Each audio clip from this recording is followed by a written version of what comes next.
तो आप सब खैरियत से हैं। आज हम जो लेक्चर स्टडी करेंगे वो बेसिकली पिछले लेक्चर का ही कंटिन्यूइंग पार्ट है। हमने चैप्टर स्टार्ट किया हुआ था basic welding samples and weld joints. उसमें हम लोग बट जॉइंट के बारे में स्टडी कर चुके थे। जो उसका सेकंड पार्ट है वो आज हम स्टडी करते हैं। तो नेक्स्ट हमारा है जी लैप जॉइंट। जैसा कि आपको सामने डायग्राम के अंदर नज़र आ रहा है, दो प्लेट्स जिनको आपने आपस में जोड़ना है उनको ऊपर नीचे रखें और वेल्डिंग के थ्रू जिस वक्त आप उनको ज्वाइन कर लेंगे थे which is known as lap joint. A lap joint is formed by two overlapping pieces of base metal. जिस वक्त आप दो बेस मेटल की पीसेस को एक दूसरे के ऊपर लैप करते हैं तो वो आपका क्या बन जाता है जी, lap joint. The top surface of one piece is in contact with the bottom surface of the other. Special edge preparation is not required. ऊपर वाली जो प्लेट है उसकी बॉटम सरफेस नीचे वाली प्लेट की टॉप सरफेस के साथ कांटेक्ट में आती है। इस जॉइंट में किसी किस्म की कोई जो सरफेस प्रिपरेशन है वो आप लोगों को रिक्वायर नहीं है। ख़ास किस्म की जो सरफेस प्रिपरेशन है वो आपको रिक्वायर नहीं होती है। ऑन द अदर हैंड आपका जो नेक्स्ट जॉइंट है वो है आपका कॉर्नर जॉइंट। जैसा कि डायग्राम के अंदर आप लोगों को नज़र आ रहा है, the corner joint is formed by placing two pieces of base metal perpendicular or at an angle to one another, that the edges of the pieces of the base metal intersect the surface of the other pieces near to the outer edge.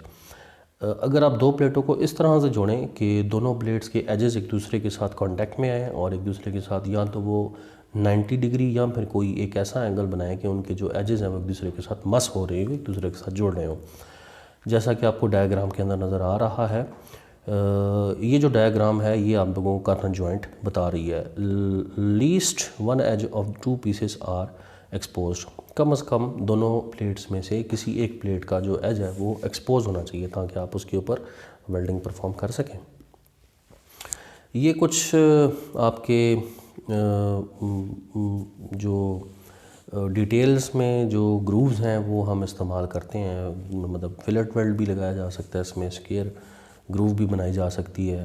अगर आप सबसे पहली जो diagram ऊपर नज़र आ रही है fillet weld के साथ, तो ये आपकी इनसाइड कॉर्नर में फिलेट लगाई हुई है। इसी तरह से आपकी जो फिलेट है वो आप लोगों ने आउटसाइड भी लगाई हुई है। अगर आप आउटसाइड भी बनाते हैं बाहर वाली साइड पे ग्रूव तो वो वी ग्रूव कहलाएगी। अगर दोनों साइडों पर आप दोनों प्लेट्स के ऊपर आप कट करते हैं ताकि पेनिट्रेशन को ज़्यादा से ज़्यादा हासिल कर सकें। ऑन द अदर हैंड अगर आप सिंगल प्लेट के ऊपर कटिंग करते हैं तो वो आपकी आउटसाइड पे कटिंग करते हैं तो वो आपकी बेवल ग्रूव कहलाएगी। दोनों साइडों पे करेंगे तो वो आपकी वी बन जाएगी। आउटसाइड पे करेंगे तो आउटसाइड कहलाएगी। इनसाइड करेंगे तो वो आपकी इनसाइड कहलाएगी, जैसा कि डायग्राम्स के अंदर आपको नज़र आ रहा है। मैं जिन डायग्राम्स की बात कर रहा हूँ उनके नीचे उनके नाम मेंशन्ड हैं। ऊपर से जो फर्स्ट लाइन ऊपर भी डायग्राम की नज़र आ रही है आपको, उसमें अगर आप देखें तो जो थर्ड डायग्राम है which is V groove outside corner. इसी तरह से जो फोर्थ डायग्राम फर्स्ट लाइन में है वो है बेवल ग्रूव आउटसाइड कॉर्नर। और सेकंड जो लाइन आपको नज़र आ रही है उसमें फर्स्ट डायग्राम है bevel groove inside corner. On the other hand ये जो शेप है ये आपने डिफरेंट कर दी है। जे अगर बनाएंगे तो दोनों प्लेट्स के ऊपर अगर जे बनाएंगे तो वो आपका यू बन जाएगा, यू ग्रूव आउटसाइड कॉर्नर। इसी तरह से जे ग्रूव आउटसाइड कॉर्नर और जे ग्रूव इनसाइड कॉर्नर भी बनाई जा सकती है। Single flare bevel groove weld on an inside corner. जो आपकी सिंगल फ्लेयर बेवल है वो आप लोग अंदर वाली साइड भी बना सकते हैं और बाहर वाली साइड भी बना सकते हैं। इसी तरह से जो edge weld on the flanged corner है ये आपको सबसे लास्ट में नज़र आ रहा है। We can now study the T-joint. A T-joint is formed by two pieces of the base metal that are at an angle of approximately 90 to one another. जो टी जॉइंट है उसमें आपकी एक प्लेट सतह सरफेस के ऊपर, जबकि दूसरी जो प्लेट होगी वो उसके ऊपर 90 दर्जे का जाविया बनाएगी। The main difference between corner joint and the T-joint is that a corner joint is formed along the edges of the both plates or both pieces, while T-joint is formed at the edge of one piece and away from the edge of the second piece. अब अगर आप by definition T joint को और corner joint को देखें तो कोई बहुत ज़्यादा डिफरेंस नहीं है। उसमें भी हमने 90 का दाविया दो प्लेट्स के दरमियान बनाया था और इसमें भी हम 90 डिग्री का एंगल दो प्लेट्स के दरमियान बना रहे हैं। द डिफरेंस इज़ व्हाट कि जो टी जॉइंट है उसमें आपकी जो दो प्लेट्स आपस में जोड़ी जा रही हैं, बेशक उनमें 90 डिग्री का ज़ाविया मौजूद है, लेकिन जो दो प्लेट्स आप लोगों ने जोड़नी है उनकी फॉर्मेशन कुछ इस तरह से होगी कि एक प्लेट के तो एज, जबकि दूसरी प्लेट के जो एज हैं उनके साथ नहीं बल्कि उससे थोड़ा सा हट के, जबकि जो आपका कॉर्नर जॉइंट है उसमें आपने देखा कि दोनों प्लेट्स के जो कॉर्नर्स हैं, जो दोनों प्लेट्स के एजेस हैं, वो आपने इस तरह से जोड़ने हैं कि या वो 90 का या 90 से मिलता जुलता ज़ाविया बनाए। इसी तरह से कुछ ऑल्टरनेशन आपकी टी जॉइंट के अंदर भी मौजूद है। इसमें किसी किस्म की अगर आप कोई ग्रूव नहीं बनाते तो स्क्वायर ग्रूव कहलाएगी। अगर आप एक प्लेट के ऊपर कट लगाती हैं तो वो बेवल ग्रूव कहलाएगी। अगर आप दोनों साइडों पर एक ही प्लेट जो इस्तेमाल करते हुए ग्रूव्स लगाएंगे तो वो आपकी डबल बेवल ग्रूव कहलाएगी। आप जो ग्रूव है उसकी शेप जे की देंगे तो जे ग्रूव कहलाएगी। और इसी तरह से फ्लेयर बेवल ग्रूव आपके सामने लास्ट डायग्राम है। नेक्स्ट जो जॉइंट है वो आपका important joint which is known as edge joint. An edge joint is formed when the two surfaces of the pieces are in contact and their edges are flush even. अब दो plates को आपने ऐसे जोड़ना है कि उनकी जो मिलने के बाद एजेस हैं वो एक दूसरे के साथ बिल्कुल फ्लश हो जाए। अगर आप इन दो प्लेट्स को बगौर देखें तो ये दो प्लेट्स मैं इस तरह से जोड़ता हूँ कि एक जो प्लेट है उसका एज दूसरी प्लेट से थोड़ा सा ऊपर है, तो इस तरह के जॉइंट को मैं एज जॉइंट का नाम नहीं दे सकता। कब तक नहीं दे सकता? जब तक दोनों की दोनों प्लेट्स की सरफेस एक दूसरे के साथ बिल्कुल पैरेलल ना हो जाए। तो ये जो पैरेलल देना है, ये जो पैरेलल बनाना है दो प्लेट्स का, ये बेसिकली फ्लश करना है कि दोनों जो सरफेसेस हैं एक दूसरे के बिल्कुल पैरेलल हो गई हैं, इनके दरमियान किसी किस्म का कोई गैप मौजूद नहीं है। मतलब एक प्लेट ऊपर नीचे नहीं है, दोनों की दोनों एक दूसरे के बिल्कुल पैरेलल हैं, एक दूसरे के बिल्कुल फ्लश हैं, एक दूसरे के बिल्कुल इवन है। तो जिस वक्त दो प्लेटों को हम इस तरह से रखें कि उन दोनों के एजेस एक दूसरे को इस तरह से मीट करें कि उनमें फ्लश और इवन आ जाए सरफेसेस, तो वो जो जॉइंट आपका बनेगा वो एज जॉइंट कहलाएगा। जैसा कि डायग्राम के अंदर आप लोगों को नज़र आ रहा है, the pieces are joint by welding along at least one of the flush edge. तो आपने क्या करना है कि जो वेल्डिंग है वो आपने एक साइड से स्टार्ट करके दूसरे साइड पर उसको फिनिश कर देना है। अब यहाँ पर लिखा हुआ है कि कम से कम एक जो प्लेट का एंड है वहाँ तक वेल्डिंग को कंप्लीट करना है। तो इसका मतलब ये है कि ज़रूरी नहीं है कि दोनों की दोनों प्लेट्स की जो लेंथ है वो सेम रहे। अक्सर औक़ात ऐसा होता है कि एक जो प्लेट होता है उसकी प्लेट की जो लेंथ होती है वो दूसरी प्लेट की निस्बत थोड़ी सी कम होती है। तो उस सूरत में जो वेल्डिंग है वो आप लोगों ने कम से कम जो एक प्लेट जिसकी लेंथ कम है उसको कंप्लीट वेल्ड करना है।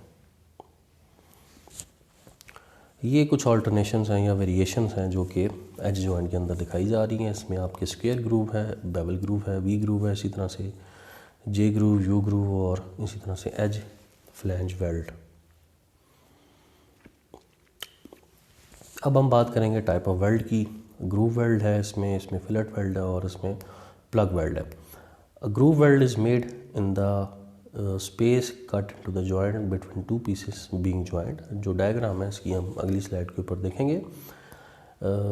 अगर आप लोग कटिंग करते हैं प्लेट्स की, प्लेट के अंदर ग्रूव बनाते हुए उसको फिल करते हैं तो वो जो जॉइंट या वेल्ड कहलाएगा वो आपका ग्रूव वेल्ड कहलाएगा। इसी तरह से fillet weld is approximately triangular in shape. जो फिलेट वेल्ड होता है वो अप्रॉक्सीमेटली तकरीबन शेप के अंदर ट्रायंगुलर होता है। अगर आप इसको बज़ाहिर देखें तो आपको इस तरह से ये ट्रायंगुलर की शेप नज़र आती है। It is used to join the lap joint, T joint और कॉर्नर जॉइंट। ज़्यादातर जो फिलेट वेल्ड है इसका इस्तेमाल लैप जॉइंट के अंदर, टी जॉइंट के अंदर और कॉर्नर जॉइंट के अंदर किया जाता है। Whereas the joints are at an approximate right angle. ज़्यादातर जो आपके अप्रॉक्सीमेट एंगल के ऊपर जॉइंट्स होते हैं उनके अंदर हम फिलेट वेल्ड्स का इस्तेमाल कर सकते हैं। Plug weld, a plug weld is made by welding through a round hole or any other shape in the top plate to fuse the bottom plate. आप क्या करते हैं, दो प्लेट्स एक दूसरे के ऊपर लैप करते हैं। लैप करने के बाद आप ऊपर वाली प्लेट के अंदर ड्रिल होल करते हैं। वो जो होल है वो ज़रूरी नहीं है कि राउंड हो, किसी और शेप का भी हो सकता है। फिर जो ऊपर वाली प्लेट के अंदर होल किया हुआ है उस होल को आप वेल्ड करते हैं। ऊपर वाली प्लेट को होल करने से जो फ्यूजन है वो आपकी नीचे वाली प्लेट तक पेनिट्रेट करती है। तो ये जो जॉइंट होता है इस तरह का जॉइंट आपका प्लग वेल्ड कहलाता है। The hole in the top plate may or may not be filled completely by the weld plug welds are use to make lap joints. ज़रूरी नहीं है कि ऊपर वाले होल को कम्प्लीटली आप फिल कर दें। अक्सर औकात जो जॉइंट है वो हाफ फिल से या फिर हाफ फिल से भी कम से हासिल किया जा सकता है। ज़्यादातर जो प्लग वेल्ड है वो लैब जॉइंट्स के लिए इस्तेमाल किया जाता है। इसी तरह से एक आपका स्पॉट वेल्ड है, सीम वेल्ड है, प्रोजेक्शन वेल्ड है और आपका अपसेट वेल्ड है। What is spot weld? A spot weld is approximately round and is created between two overlapping surfaces being joint. Plug weld अभी आप लोगों ने स्टडी किया, वहाँ पर इस तरह की कोई रिक्वायरमेंट नहीं थी कि वो राउंड ही शेप में होना चाहिए, लेकिन स्पॉट वेल्ड के अंदर ये चीज़ रिक्वायर्ड है कि आप लोगों का स्पॉट या जो वेल्ड है वो हमेशा राउंड ही होना चाहिए। जनरली जो स्पॉट वेल्ड है वो आप लोग स्पॉट वेल्डिंग मशीन का इस्तेमाल करते हुए दो पीस को ओवरलैप करते हैं और उनके दरमियान में लगाते हैं। सीम वेल्ड, नंबर ऑफ़ स्पॉट्स अगर सीरीज़ में लगे हुए हैं तो वो आपकी सीम कहलाती है। Seam weld are continuous along the overlapping surfaces. दो पीसेस जिनको आपने ओवरलैप किया हुआ है उनको एक साइड से स्टार्ट करें और दूसरी साइड पर spot weld without any gap आप लगाते जाएं तो वो आपकी सीम वेल्ड कहलाएगी।